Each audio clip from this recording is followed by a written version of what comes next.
परिवारांची doctor Nilima Sethia, माझ्यासोबत doctor Riteish Patil, Dilip Gandhi आणि आम्ही सेवा संस्था सुरू केलेली आहे. मागच्या 10 ते 12 वर्षापासून आम्ही HIV ग्रस्त मुलांसाठी काम करतात. एक मुलापासून सुरू केलं होतं. आता जवळजवळ 70 ते 80 लोकांना आम्ही सकस आहार देतो.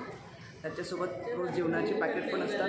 जेव्हा दर महिन्याला हा कार्यक्रम असतो. कोरोना पिरियडमध्ये सुद्धा आमचा कार्यक्रम होता. आमच्या कार्यक्रमात SP, कलेक्टर, ACP सगळे येऊन गेलेले आणि सगळ्यांनी जेव्हा ते आले सगळ्यांनी 1-1, 2-2 मुलांना दत्तक घेतलेलं आहे. मागच्या ex-SP, ex-ACP हे सगळे लोक, प्रतिष्ठित लोक, समाजातील प्रतिष्ठित लोक हे सगळे येतात कार्यक्रमाला. आणि जळगावमध्ये मुंबईनंतर असं मला वाटतं की जळगावमध्ये HIV पीडित लोक आहे.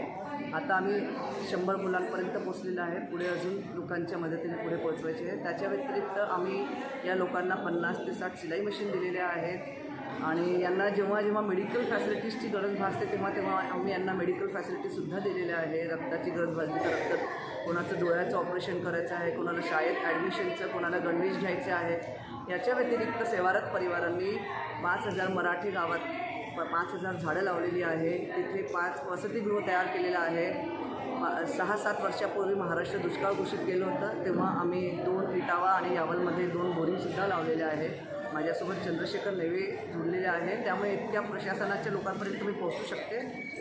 वंदना पवार ही सगळ्यांना फोन करते. वंदना पवार माझी बॅकबोन आहे. त्यामुळे हे सगळं काम होत असते आणि मोठ्या प्रमाणात सगळे डॉक्टर, सगळे लोक जोडलेले आहे. आणि मी लोकांनाही विनंती करते की हे जे आहे ते संसर्गजन्य रोग नाही आहे. मी दररोज त्यांच्यासोबत राहते. तर कृपया करून माझ्यासोबत तुम्ही पण जुळा आणि जितकं आम्ही मदत करू शकतो तितकं मदत करा. धन्यवाद.